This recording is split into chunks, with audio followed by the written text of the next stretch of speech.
우리는 한 분도 없어가지고 진짜 마음이 씁쓸하게 이렇게 예배 드리는데 오늘 이렇게 함께해서 너무 좋습니다. 자, 우리가 5월달을 맞이해서요 호세아 말씀을 지금 나누고 있습니다. 매일 묵상을 하고 있는데 호세아는요 다른 소선지서와 같이 이스라엘의 멸망 직전에 이렇게 주신 메시지죠. 음, 다른 선지서와 어, 맥락은 똑같습니다. 이스라엘의 죄, 그리고 하나님의 벌 또는 심판, 그리고 하나님의 구원 또는 회복에 대한 메시지가 기록되어 있죠. 그 호세아도 마찬가지입니다. 호세아도 이스라엘이 하나님 앞에 죄를 지었기 때문에 하나님께서 벌을 준비하고 계시고 그 벌이 끝이 아니라 회복의 은혜도 주시겠다라고 경고의 메시지를 주시는 거예요. 경고의 메시지. 그런데요, 다른 선지서하고 좀 차이점이 있어요. 다른 선지서는요, 그냥 입으로만 전하는 것으로 끝나지만은 하나님께서 이스라엘 백성들에게 호세아를 통해서는요, 특별한 것을 보여주십니다. 시청각 자료를 보여주죠. 시청각. 알아듣지 못하니까 아예 눈으로 보이는 거예요. 그래서 역할극을 봐요. 역할극. 음, 역할극. 그래서 어떤 역할극을 하게 하느냐. 호세아에게 음란한 여자. 그 당시에 그 지역에서 가장 음란하다고 하고 소문난 그 여자를 자기 아내로 맞이하라는 겁니다. 그리고 그 음란한 여자에게서 음란한 자식을 낳아라라고 명하십니다. 거룩한 하나님의 종인 호세아가 음란한 여자와 결혼하여서 음란한 자식을 낳는 것. 이게 역할극이고 시청각 자료예요. 그러면서 호세아를 통하여 주시는 메시지가 이 음란한 여자가 음란한 자식을 낳는 것이 바로 이스라엘 너희들의 모습이다. 라고 직설적으로 알려주십니다. 그래서 알아들으면 하나님께서 용서해 주시겠지만 알아듣지 못하면 벌 받는 거지 뭐. 라고 하시는 말씀이죠. 자, 시대적인 배경은 어떻습니까? 1절 말씀 보겠습니다. 1절 말씀 보니까요. 우시아와 요담과 아스와 히스기야가 이어 무슨 왕? 유다 왕. 여기서 뭐 다른 왕들은 잘 모르겠지만은 여러분 히스기야 왕은 알죠? 히스기야 왕. 유다 왕들이 이렇게 쭉 연결되어 있습니다. 이때에 호세아가 활동했다는 겁니다. 그리고 또 계속해서 보면요. 요아스의 아들 여로보암이 여기서 여로보암은요. 북이스라엘의 여로보암 두 명이 있습니다. 첫 번째 여로보암은 솔로몬 이후에 르호보암이 솔로몬의 아들이었거든요. 근데 이 아들이 왕이 되었을 때에 어, 여로보암과 열지파의 그 장로들 찾아옵니다. 우리가 솔로몬 왕 때에 너무 힘들었다. 솔로몬 왕이 성전도 건축한다. 또 이렇게 궁도 건축한다 해가지고 우리를 너무 힘들게 했는데 이제 좀 우리 허리를 좀 편하게 해달라. 어, 정책을 좀 이렇게 누구트 달라라고 요구를 합니다. 그때에 솔로몬이 어떻게 합니까? 르호보암이 어떻게 합니까? 솔로몬과 함께 하였던 어, 노장들의 이야기도 듣고 그리고 자기와 비슷한 연배의 젊은이들의 그런 이야기도 들어요. 그 노장들은 뭐라 합니까? 맞습니다, 왕이요. 아버지 때에 너무 이게 고역을 심하게 했기 때문에 지금 백성들이 지쳐 있습니다. 좀 힘을 줘야 됩니다. 국비를 좀 넣어주십시오라고 이야기하고 또 비슷한 또래의 그런 중신들은 뭐라 합니까? 왕이요. 지금 왕이 젊다고 이제 왕이 된 지 얼마 안 되니까 이 사람들이 지금 왕을 얕잡아 봅니다. 기선제압해요. 기선제압. 우리 처음 결혼하면 기선제압 해야 된다고 남자는 여자, 여자는 남자 막 이렇게요. 막 하는 것처럼 그 기선제압 해가지고 이게 한번 콕 끼면은 왕 계속해서 왕권이 약해집니다. 그러니까 오히려 솔로몬보다 더 강력한 정책을 해야 됩니다. 라고 두 가지 안을 주죠. 그런데 이 로보암은 누구의 안을 받게 됩니까? 젊은이들의 안을 받아요. 그래, 내가 젊다고 나를 무시해? 한번 내가 왕으로서 한번 시도를 보겠다. 그렇게 해가지고 이렇게 강압적으로 나가니까 여로보암과 열 지파의 장로들이 그러면 우리 당신 왕으로 인정하지 않겠습니다. 라고 하면서 이스라엘이 그때에 남북으로 갈라지게 돼요. 그때에 북쪽의 초대 왕이 여로보암, 남쪽은 솔로몬의 아들이었던 르호보암이 나누어지게 됩니다. 그 이 여로보암이 그 1세대의 첫 번째 여로보암이라고 이야기하고, 오늘 본문의 여로보암은요, 그 다음에 한참 후에 이스라엘이 멸망하기 직전에 또 여로보암이 나옵니다. 그래서 성경에서는 그냥 여로보암을 표현하고 있지만은 우리가 좀 구별하기 위해서 앞에 이야기했던 그 여로보암은 여로보암 1세, 오늘 본문에 나와 있는 이 여로보암 2세라고 우리가 흔히 이야기하죠. 이 여로보암은요, 이스라엘의 왕으로서 이제 이스라엘이 멸망하기 직전의 왕이다라는 겁니다. 자, 제가 몇 번 이야기했죠. 북이스라엘은 몇 년에 멸망합니까? 722년에 어느 나라를 통하여? 아수를 통하여 멸망합니다. 그리고 남쪽 유다는 몇 년에 망합니까? 586년에 어느 나라를 통하여? 바벨론에 의해서 멸망하게 되죠. 자, 지금 이 호세아가 활동하던 시기에는 아직 북쪽이 멸망하기 직전이에요. 북쪽이. 그래서 지금 아수르가 군대를 거느리고 그 지역을 완전 전복 전쟁하고 있는 중입니다. 그러면서 이스라엘을 향해서 막 이렇게 협박하고 막 그러고 있는 시기. 그리고 북이스라엘을 멸망시키고 난 다음에는 군대를 그대로 남유다까지 데려오는데, 그때에 히스기야 왕이 어떻게 합니까? 군사적으로 힘으로는 이 아수를 이길 수 없으니까 하나님 앞에 기도를 요청하죠. 그래서 하나님께서는 하나님의 방법대로 이 아수르를 물리치게 되는 것을 우리가 그 앞에 말씀을 나눴잖아요. 그 시대입니다. 그 시대. 그 시대 때에 북이스라엘이 멸망하기 직전 히스기야 왕이 유다 왕으로서 활동하고 있는 그 시기에 호세아가 하나님으로부터 말씀을 받은 게 이 호세아서입니다. 자, 그러면 하나님께서요, 이 음란한 여자를 택해가지고 아들 낳아라라고 해서 호세아가 결혼한 여자가 누구냐? 오늘 보면 2절에 보니까요, 고멜이라는 여자입니다. 고멜. 그래서 그 3절에 보면 고멜입니다. 고멜을 낳았는데, 고멜과 결혼을 했는데 고멜이 3명의 자녀를 놓습니다. 첫 번째는 아들이죠. 그 아들 이름이 4절 말씀해 보니까 이스르엘입니다. 이스라엘. 이스라엘은요, 이스라엘은 하나님과 싸워 이긴 자라는 뜻이에요. 근데 이스르엘은 하나님께서 씨를 뿌린다라는 뜻이, 하나님께서. 그러니까 농경 시대이니까 봄에 씨를 뿌리는 이유가 뭡니까? 봄에 씨를 뿌리는 것은 그냥 씨 뿌리는 것이 목적이 아니에요. 뭐가 목적이죠? 가을에 추수하기 위한 목적이죠. 가을에 수확해서 결실을 얻기 위해서 봄에 씨를 뿌리는 거예요. 이와 같이 지금 이스라엘이라고 이름을 붙이라는 것은요, 씨 뿌린다는 것이 아니라 내가 계획했다. 내가 이스라엘을 침반하기 위해서 계획했다. 이스라엘을 위하여 벌 주기 위해서 계획했다. 라는 의미로 이스라엘이라는 이름을 정한 겁니다. 자, 4절 5절 보겠습니다. 여호와께서 호세아에게 이르시되 그의 이름을 이스라엘이라 하라. 조금 후에 내가 이스라엘의 피를 예후의 집에 갚으며 이스라엘 족속의 나라를 피할 것임이니라. 그날에 내가 이스라엘 골짜기에서 이스라엘의 활을 끄리라 하시니라. 그러니까 이스라엘이라고 이름 짓는 이유는 내가 이스라엘을 심판하고 이스라엘이 멸망당할 것이다 라는 계획을 알려주는 이름이다라는 거죠.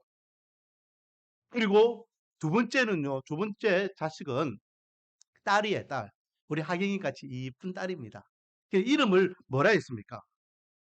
6절 말씀해 보니까 여기에서요, 여러분, 로자는 아닐 로자입니다. 그래서 딱 읽을 때에 딱 나눠서 읽어요. 루함마 이렇게 읽어요. 루마라고 읽어야 됩니다. 루함마라고. 루함마라는 것은요, 긍휼이라는 뜻이에요. 긍휼. 그래서 그 로는 아니다 했잖아요. 그러니까 긍휼이 아니다.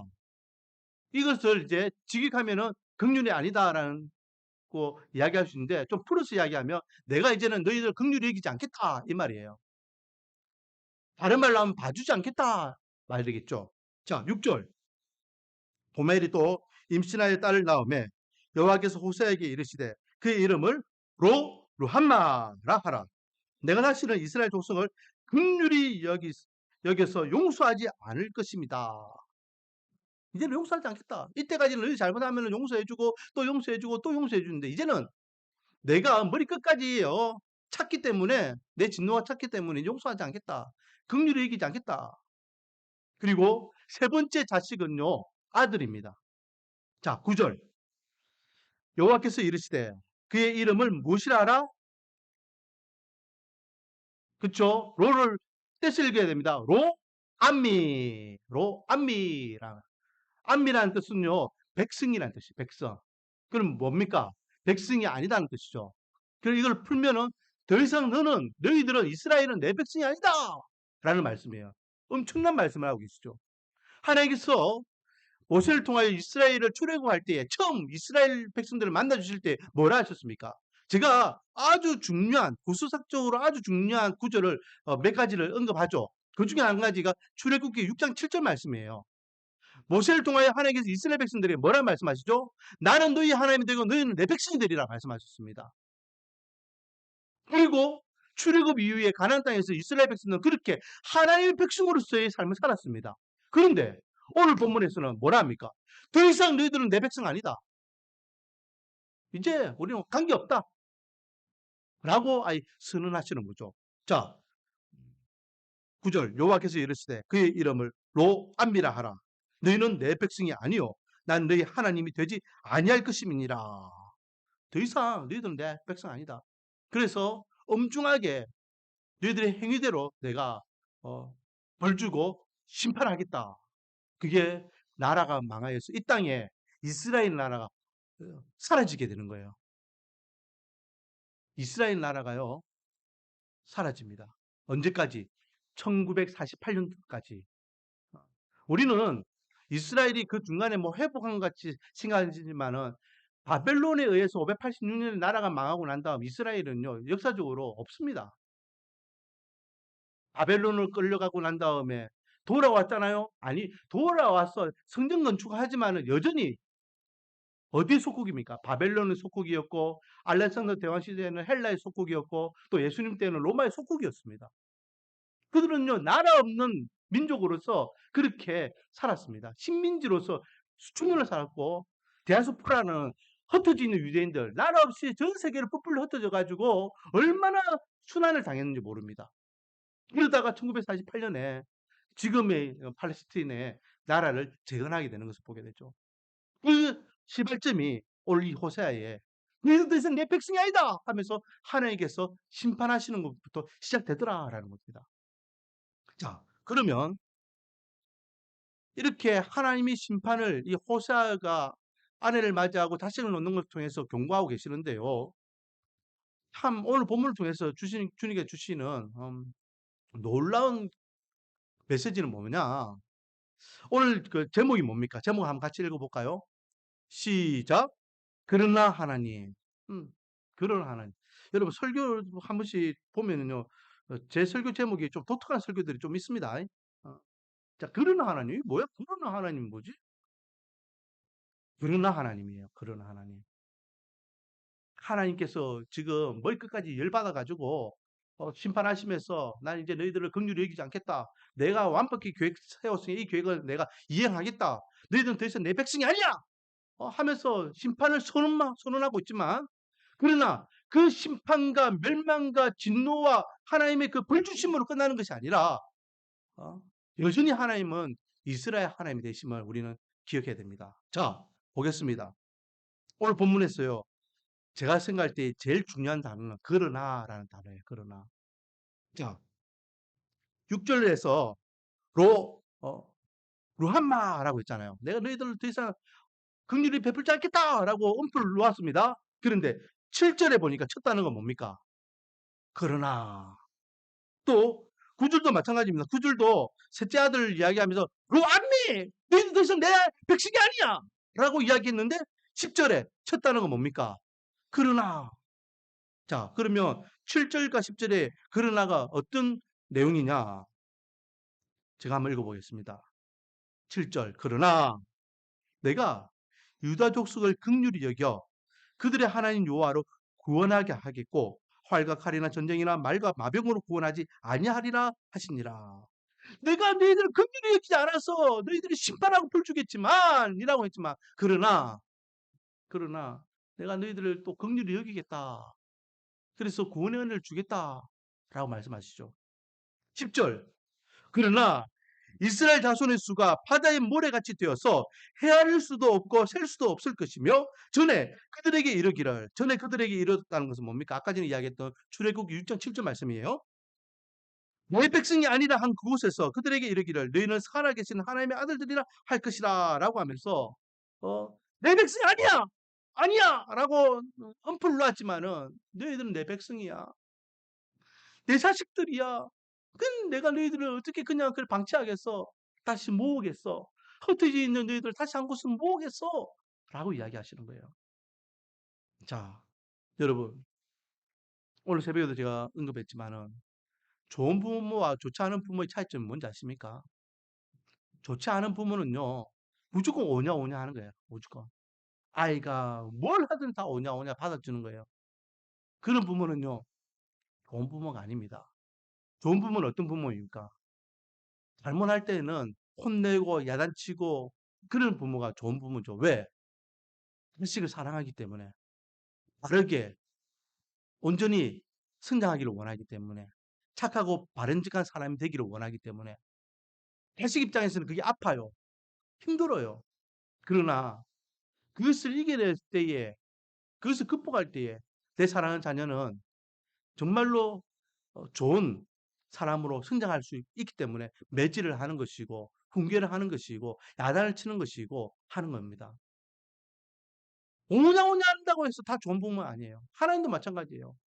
오냐온다 한다고 해가 받아주기만 하는 신은 진짜 좋은 신이 아니에요. 잘못할 때는 나무랄 수도 있고 잘못된 길을 갈 때는 꾸짖을 수도 있고 또 말 안 들을 때는 회초리 들 수 있는 신이 진짜 좋은 신이죠. 왜? 내 백성을 사랑하기 때문에. 그러나 하나님은요, 다른 말로 하면 여전히 우리를 사랑하는 하나님이라는 겁니다. 여전히. 그래서 지금은 내가 화가 나가지고 매질을 하지만은 이 매질한다고 얘가 이 끝이 아니다. 부모가요 매질을 해요. 응? 아빠가 아이들을 엉덩이 방망이질을 하고 엄마가 종아리에 이렇게 회초리질을 하고 그래가지고 따끔하게 잘못을 고쳐줍니다. 그리고 어떻게 합니까? 애가 울음이 범벅이 돼가지고 그 자고 있을 때에 엉덩이에 약 발라주고 종아리에 약 발라주잖아. 드라마나 영화에 많이 나오잖아요. 그게 부모의 마음이에요. 아팠지, 아팠지.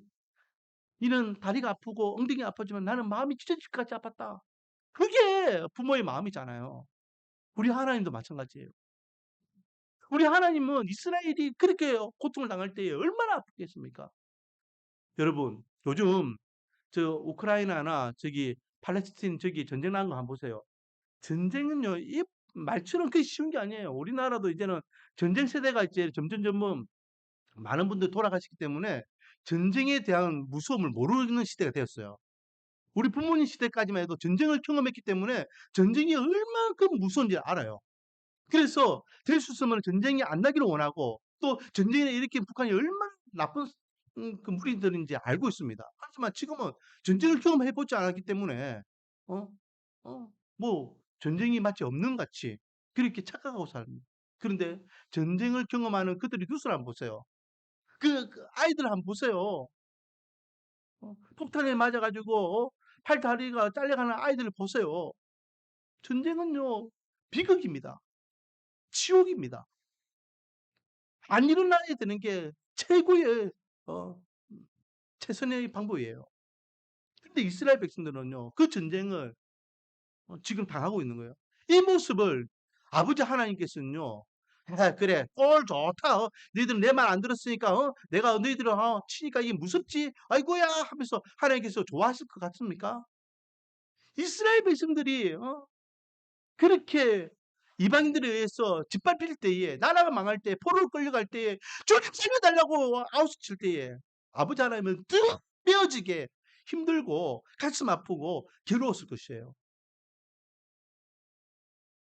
그러나 하나님 여전히 벌은 주고 있지만은 하나님의 사랑은 변함이 없다라는 것입니다. 그래서 2장 1절에 뭐라 되어 있습니까? 내 형제에게는 아미가 무슨 뜻이라고요? 백성. 너희들은 여전히 내 백성이야. 그리고 자매에게는 뭐라고요? 루함마. 여전히 내가 너희들에게 긍휼을 베풀어. 응, 내가 너희들을 사랑한단 말이야. 라고 하나님께서 이 사랑하는 이스라엘을 향하여서 그렇게 선언하고 계시다라는 겁니다. 사랑하는 성도 여러분, 한 번씩 하나님께서는 우리를 매질할 수도 있어요. 그러나 중요한 것은 하나님은 여전히 저와 여러분을 뭐 하신다? 사랑하신다라는 것을 기억하시기 바랍니다. 그러면 두 번째, 왜 이스라엘 백성들은요, 이렇게 하나님을 배반 배신해가지고 이렇게 모질게 하나님의 벌을 받고 매질을 당합니까? 자, 2절 말씀. 여호와께서 처음 호세아에게 말씀하실 때에 여호와께서 호세아에게 이르시되 너는 가서 음란한 여자를 맞이하여 음란한 자식을 낳으라. 이거 호세아가 고멜을 맞이해서 새 자녀를 낳아라 이 말이죠. 그 이유가 뭡니까? 이 나라가 뭡니까? 이스라엘이 남북을 다 합쳐서 이야기하는 겁니다. 여호와를 떠나 크게 뭐했기 때문이다? 음란했기 때문이다. 음란했기 때문이다. 자, 5절. 그날에 내가 이스라엘 골짜기에서 이스라엘을 활을 끄끄리라라고 하면서 하나님께서 이스라엘 백성들의 그 음란을 이제는 완전히 벌 주겠다라고 명하고 계시죠. 2장 5절에 보면요. 그들의 어머니는 음행하였고 그들을 임신하던 자는 꼴은 일을 행하였나니 이는 그가 이르기를 나는 나를 사랑하는 자들을 따르리니 그들이 내 떡과 내 물과 내 양털과 내 삶과 내 기름과 내 술들을 내게 준다 하였습니다. 왜 음란이라는 게 그냥 이렇게 부적절한 관계를 가지면서 다른 남자를 쫓아가는 것을 이야기하는데 이거는 비유적인 표현인데요. 이 고멜이 왜 그렇게 자식까지 낳았음에도 불구하고 또 다른 남자도 쫓아가느냐? 그 이유가 뭐냐? 이 보니까 음, 내 떡과 내 물과 내 양털과 내 쌈과 내 기름과 내 술을 내게 준다. 그 사람이 나한테 이런 걸 준다라고 하니까 따라갔다는 거예요. 어, 호세하고 여기 사니까 부족하잖아요. 응? 먹는 것도 부족하고 입는 것도 부족하고 자기 욕구를 채우지 못하니까 다른 남자가 내 이거 줄게. 술 주고 양털 주고 먹을 거 주고 입을 거 주고 내 책임져 줄게. 그러니까 이 여자가 그 마음이 뺏겨가지고 그 남자를 쫓아갔다는 거예요. 이걸 음란이라 표현하는 겁니다. 한마디로 이야기하면은 먹고 사는 문제, 경제적인 문제 이런 문제들을 쫓아서 이 여자는 음란의 행위를 저질렀다라는 거죠. 자, 이스라엘 백성들이요. 왜 바알을 섬겼을까요? 제가 몇 번 언급했지만 이스라엘 백성들은요. 애굽에 내려갈 때에 본업이 뭐였습니까? 목축이었어요. 목축. 양치는 목동들이었어요. 그래서 바로 왕 앞에 섰을 때에 요셉이 야곱에게 요구하잖아요. 아버지 왕을 대하면은 우리가 목축하기 때문에 여기를 주십시오라고 해달라고 요구합니다. 왜? 푸른 초원이 있어야지만 목축하기에 좋으니까. 그리고 요셉을 알지 못하는 새로운 왕조가 등극했을 때에 이스라엘 백성들은 어떻게 됩니까? 다 종으로 전락하게 돼요. 다. 몇 년 동안 그렇게 애국 생활을 합니까? 430년이에요. 430년 동안 종살이 하던 그들이 출애굽해가지고 40년 동안 광야 생활 끝나고 난 다음 가나안 땅에 들어갑니다. 자, 물어보겠습니다. 이스라엘 사람들은요, 농사에 대한 지혜와 지식이 있었을까요? 없었을까요? 없어요. 왜 한 번도 농사를 지은 적이 없는데? 몇백 년 동안 농사를 지은 적이 없잖아요. 아브라함 때부터 그들은요, 양치는 목동들이었습니다. 그런데 가나안 땅에 이제 정착하게 되었습니다. 가나안 땅에 정착해가지고 이제는 씨를 뿌려요. 씨를 뿌리면은 가을에 대해서 결실을 해야 되는데 농사에 대한 지혜도 없고 지식도 없는 그들이 씨 뿌린다고 해가지고 다 풍성하게 열매 맺습니까? 우리 최 지사님 이렇게 농사를 이제 하시는 거 아시잖아요. 씨 뿌린다 해가지고 다 이렇게 풍작입니까? 아니잖아요. 농사도 아무나 짓는 게 아니에요. 농사에 대한 지혜가 있어야 되고 지식이 있어야 되는 거예요. 그런데 이스라엘 백성들이 똑같이 이제 씨를 뿌리는데 자기들은 반타작 하는 데에 자기 종으로 삼는 이 가난한 사람들은 농사를 지으면은 막 30배, 60배, 100배 결실을 얻는 거예요. 와, 이거 무슨 이런 일이다.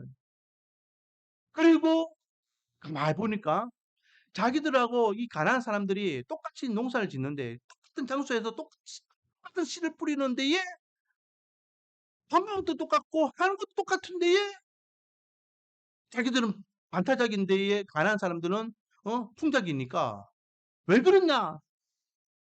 차이점을 발견했어요. 뭘 발견했을까요? 자기들은 이스라엘 백성들은 누구에게 제사를 지냅니까? 하나님께 제사를 지내요. 그런데 이 가난한 족속들은 누구에게 제사를 지냅니까? 농경의 신 바알과 아스타로트에게 제사를 지내는 거예요. 다른 건 다 똑같은데 결과가 달라지는 걸 보니까 차이점이 바알의 신에게 제사를 지내야 되는구나. 농경의 신에게 제사를 지내야 되는구나. 적절하게 비도 내리고 적절하게 바람도 불고 적절하게 또 햇빛을 쥐어야지만 아스타롯이 이게 다산의 신이거든요. 풍작을 주는구나. 그래서 그들이 바알에게 제사를 지내기 시작하는 겁니다. 물론 그 사이에는 발람이라는 놈이 이렇게 꼬셔가지고 이스라엘 백성들을 바알에게 가게도 만들고 막 이렇게 하지만은 어쨌든 결정적으로 경제적인 문제가 내가 잘 먹고 잘 살려고 아무리 노력해도 왜 우리 집은 안 돼? 내가 노력하는 대로 결실을 왜 얻지 못하지? 아, 세상 사람들은 저걸 의지하는구나. 의지하는 것들이 있더라는 거죠. 그럼 마음을 빼앗겨가지고 똑같이 바알에게 제사를 지내니까 야, 이 기분 탓인가? 바알에게 제사 지내니까 좀 이게 농사가 좀 잘 되는 것 같아. 온 이스라엘이 그렇게 다 빼앗기는 거예요. 여러분, 우리 생활의 주권은 누구에게 있습니까? 하나님께 있습니다. 그래서 예수님께 뭐라 하셨습니까? 무슨 먹을까, 무슨 마실까, 무슨 입을까 이걸 위하여 걱정하지 말라 했었잖아요. 마태복음 6장 24절 한 사람이 두 주인을 섬기지 못할 것이니 혹 이를 미워하고 저를 사랑하거나 혹 이를 중히 여기고 저를 경히 여김이라. 너희가 하나님과 재물을 겸하여 섬기지 못하리라. 25절 그러므로 내가 너희에게 이르노니 목숨을 위하여 무엇을 먹을까 무엇을 마실까 몸을 위하여 무엇을 입을까 염려하지 말라. 목숨이 음식보다 중하지 아니하면 몸이 의복보다 중하지 아니하다. 재물과 하나님을 겸하여 섬기지 말라 했습니다. 우리가 살아가는 경제권 거기에 마음 빼앗기지 말라는 거예요. 입는 거, 먹는 거, 생활하는 거, 직장 들어가는 거, 승진하는 거, 돈 버는 거, 자녀들이 잘 되는 거, 세상 사람들이 이야기하는 흔히 성공이라는 그 성공의 삶, 그 주권은 하나님께 있다는 것입니다. 그런데 주일날 열심히 학원 가가지고 공부해야 되고 학교에 가서 공부해야 되고 직장 가서 직장 생활하면서 내가 인정받고 성공해야지. 교회 가가지고 예배 드리니 아이고 하나님께 예배 드리니까요 콩이 나오나 팥이 나오나. 그래서 열심히 세상 사람 살아야지 내가 성공해. 그리고 그게 마음 뺏기 시작하면 하나님 앞에 그것이 음란이고 죄짓는 것이다라고 말씀하시는 거죠. 이스라엘 백성들이요 왜 이 먹는 문제, 입는 문제, 생활하는 이 문제를 가지고 하나님을 배반 배신하고 바알을 섬기게 되었을까요? 호세아를 통하여 하나님께서 분명히 말씀하십니다. 그거는 하나님을 아는 지식이 없었기 때문이다. 조금 전에 이야기했던 대로 우리 생활의 생활권의 주권이 하나님께 있다는 것을 그들이 몰랐기 때문이에요. 그래서 4장 1절 말씀에 보면 이스라엘 자손들아 여호와의 말씀을 들어라. 여호와께서 이 땅 주민과 논쟁하리니 이 땅 주민은 누굽니까? 제가 언급했던 가나안 족속들을 이야기합니다. 그들과 논쟁하리라는 거예요. 하나님이 직접 그들과 단판 짓겠다는 겁니다. 이 땅에서 진실도 없고 인애도 없고 하나님을 아는 지식도 없다라고 하면서 이 가나안 땅에는 하나님을 아는 지식이 없다라고 이야기해요. 그리고 4장 6절을 넘어가면 내 백성이 이건 이스라엘 백성이죠. 이스라엘 백성이 지식이 없으므로 망하는도다. 너가 지식을 버렸으니라고 하면서 가난한 사람들은 하나님을 아는 지식 자체가 없는데 이스라엘 백성들이 그들을 쫓아서 뭘 버렸더라? 지식을 버렸더라. 하나님의 지식을 버렸더라. 그리고 이 지식을 버린 것이 뭐가 같으냐? 4장 10절의 말씀에 보면 이는 여호와를 버리고 따르지 아니하였다. 결국은 이스라엘 백성들이요, 가나안 사람들이 하나님을 알지 못하는 가운데 살아가는 그 습성을 쫓아서 하나님을 버리고 세상적인 방법으로 살아가려고 했기 때문에 결국 그것이 하나님 앞에 진노의 대상이 되더라라는 겁니다. 사랑하는 성도 여러분, 다시 한번 말씀드립니다. 우리의 생활권의 주권은 하나님께 있습니다. 무엇을 먹을까, 무엇을 입을까, 무엇을 마실까? 이 문제, 세상적인 방법으로 아무리 살아보세요. 그 또한 하나님의 손에 있음을 믿으시기 바랍니다. 하나님께서 허락하셔야지만 우리가 살아가는 겁니다. 하나님께서 우리에게 직장을 허락하셔야지만 직장 생활을 할 수 있는 것이고, 하나님께서 우리 가정에 물질을 주셔야지만 물질의 은혜를 누릴 수 있는 것이고, 하나님께서 우리에게 건강을 주셔야지만 우리가 건강한 삶을 살아갈 수 있고, 하나님께서 우리 자녀들에게 형통한 복을 주셔야지만 우리 자녀들이 형통하게 살아갈 수 있는 거예요. 세상적인 방법을 아무리 쫓아간다 할지라도 그것이 성공이 아니라 망하는 길임을 우리는 기억해야 됩니다. 자, 그렇다면 오늘 어린이 주일이잖아요. 우리 교회에서는 다음 세대 축복 주일로 보냅니다. 이 본문의 내용이 우리 어른들에게도 경각심을 주는 도전적인 말씀이 되어야 되겠지만 우리 자녀들에게도 주시는 메시지가 있어요. 세 번째, 그러므로 이 어린이 주일을 맞이해 가지고 다음 세대 축복 주일을 맞이해 가지고 우리 사랑하는 자녀들에게 바로 가르치자는 겁니다. 무엇을 바로 가르치자는 거예요? 하나님에 대한 신앙을 바로 가르치자는 겁니다. 오늘 본문의 내용을 가지고 이야기하면은 첫 번째는 하나님은 우리를 사랑하신다는 것을 바로 가르치라는 거예요. 얘들아, 하나님이 너희들을 사랑하셔. 하나님이 너희들을 사랑하셔. 하나님이 너희들을 사랑하셔. 그 사실을 바로 가르쳐야 됩니다. 하나님이 나를 사랑하신다는 것을 알 때에 이 아이들은 하나님을 배분 배신하지 않을 줄 믿습니다. 두 번째는요, 아이들이 우리 인생의 삶을 전적으로 하나님께 맡기는 것을 바로 가르치기 바랍니다. 자꾸만 세상적인 문화에 세상적인 관습에 마음을 뺏기고 그렇게 하는 것이 아니라 네 인생을 하나님께서 책임져 주셔. 그러니까 하나님께 맡겨봐. 공부 하나님께 맡겨봐. 이성 하나님께 맡겨봐. 직장생활 하나님께 맡겨봐. 결혼 하나님께 맡겨봐. 재물과 재산 하나님께 맡겨봐. 직장생활 하나님께 맡겨봐.